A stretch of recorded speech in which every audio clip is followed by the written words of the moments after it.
नमस्कार, गणित ज्ञान कक्षा में आपका स्वागत है। हम पढ़ रहे थे chapter 14 class 9th mathematics NCERT, जिसमें हमने चर्चा किया डाटा के विषय में। तो हमने डाटा के विषय में देखा कि एक तो प्राइमरी डाटा और दूसरा सेकेंडरी डाटा। तो प्राइमरी डाटा क्या होता था, जैसे हमें कोई बोले कि पूरे महीने आप टेम्परेचर कितना रहा, ह्यूमिडिटी कितना रहा, इसका एक बनाइए, हमारे पास प्रेजेंटेशन दीजिए। तो आप इस तरह से रो और कॉलम बनाएंगे और इधर डेट्स लिखेंगे और इधर आप टेम्परेचर लिखेंगे और इधर ह्यूमिडिटी लिखेंगे और इस तरह से आप इसको डाटा इस तरह से इसमें रो और कॉलम के फॉर्म में एक प्रेजेंटेबल फॉर्म में इस तरह से बना देंगे। लेकिन ये आप लेंगे कहाँ से? तो न्यूज़पेपर से इकट्ठा करेंगे या कहीं से इकट्ठा करेंगे। तो इस तरह आपने अगर एक कच्चे डाटा से फिर इसको अपने उद्देश्य के हिसाब से इसको बनाया तो वो बोला जाता है कि आपने सेकेंडरी डाटा यहाँ पे डेवलप किया। अगर आप को बोला जाए कि अपने क्लास में सभी स्टूडेंट का आप वेट लिखिए, तो यहाँ पे नाम लिख दीजिएगा और उसके साइड में यहाँ पे वेट लिख दीजिएगा। तो इस तरह के डाटा जो आपने फॉर्म किया, तो ये आपका हर स्टूडेंट का वेट अगर आप तौल करके देखें और उसके बाद अगर आपने लिखा है तो यह आपका ही डाटा, ये प्राइमरी डाटा के रूप में हो गया।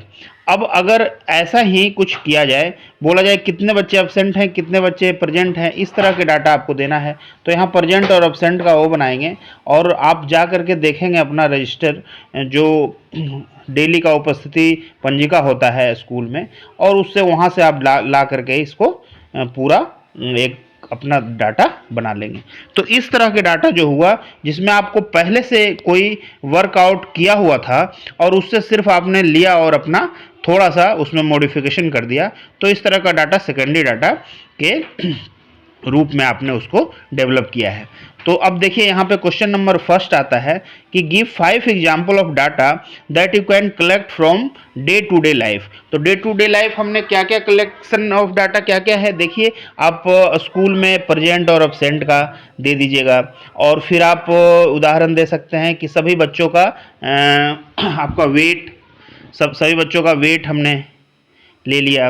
अब देखा जाए तो अगर किसी बगीचे में आम के पेड़ कितने हैं, उसमें केले के पेड़ कितने हैं, तो इस तरह का डाटा हम ले सकते हैं डे टू डे लाइफ में।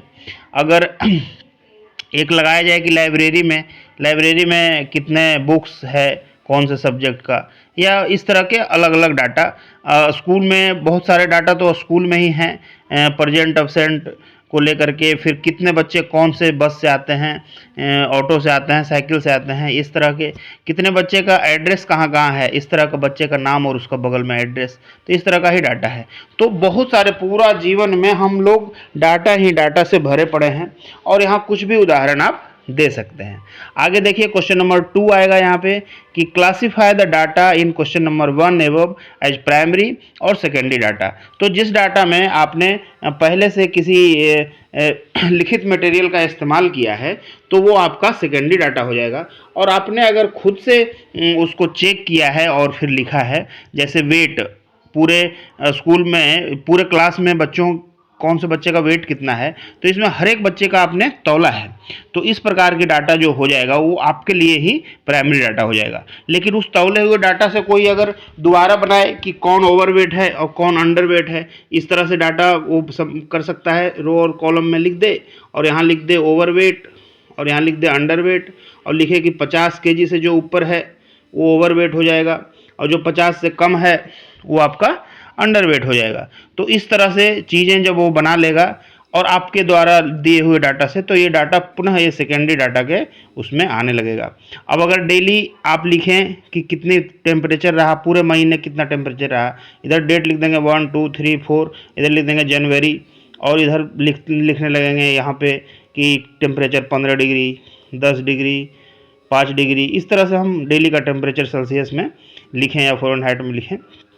तो ये हमारा, अगर हम न्यूज़पेपर को देख के लिखे हैं तो न्यूज़पेपर वाला तो हो जाएगा प्राइमरी डाटा और हमारा ये हो जाएगा सेकेंडरी डाटा।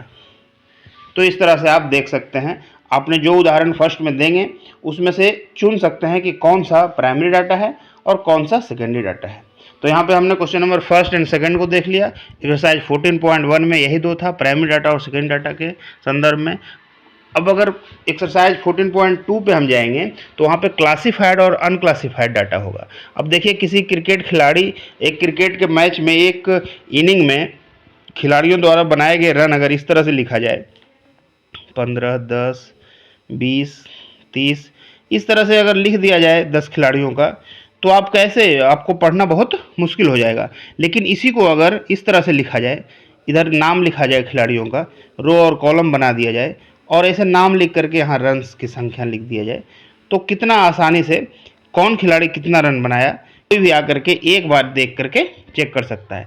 तो इस तरह से डाटा को क्लासिफाई करना हमारा एक सूचना को आसान बनाना और बहुत सारे एक ही नज़र में हमको देखना पड़े और समझ जाए, हम अपना जो भी हमें उद्देश्य हमने साधा है उसको लेकर के वो हमें पता चल जाए।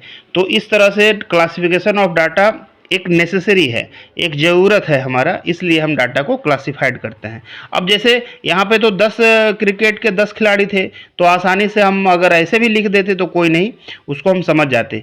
लेकिन कभी स्कूल के पूरे सारे विद्यार्थियों द्वारा जमा किए गए फीस अगर हो तो उसका कैसे करेंगे हम, और कौन से अब इससे भी ज़्यादा डाटा अगर पूरा हमें निकालना हो कि एक ज़िले में जितने भी आपका अनुमंडल हैं या फिर जितने भी अंचल हैं, सब में कितने स्त्री हैं और कितने पुरुष हैं, इस तरह का डाटा। तो इस तरह के डाटा को अगर हम एक बिना क्लास किए, बिना वर्गीकरण किए ऐसे ही लिखने लग जाएं अगर कहानी टाइप, तो उसको कोई भी हमारा उसको कहानी टाइप लिखने के बाद हमारा उद्देश्य का पूर्ति होगा ही नहीं और फिर हम निरुद्देश्य रहेंगे। तो इस प्रकार से डाटा का क्लासिफिकेशन बहुत ही आवश्यक है। जब तक डाटा को क्लासिफाई करके लिखा नहीं जाएगा, एक उद्देश्य प्राप्त करके उसको लिखा नहीं जाएगा, तब तक हम किसी भी नतीजे पर नहीं पहुंचेंगे और वह एक ऐसे ही लिखा रखा रहेगा। कोई भी उसको पढ़ने से पहले 10 बार सोचेगा। कोई भी जानकारी लेना है तो आसानी से जानकारी तक नहीं पहुंच पाएगा। अब अगर डाटा को क्लासिफाई कर देते हैं तो बहुत आसानी से वो अपने जानकारी को हासिल कर सकता है। तो डाटा का क्लासिफिकेशन एक नेसेसरी है, बहुत ज़रूरी है।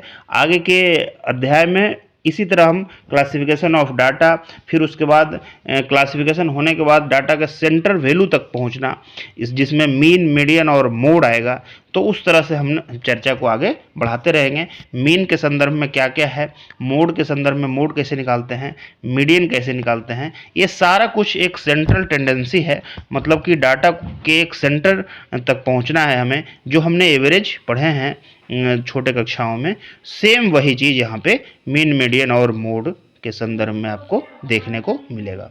तो आइए नेक्स्ट चर्चा हम शुरू करेंगे। तब तक के लिए नमस्कार।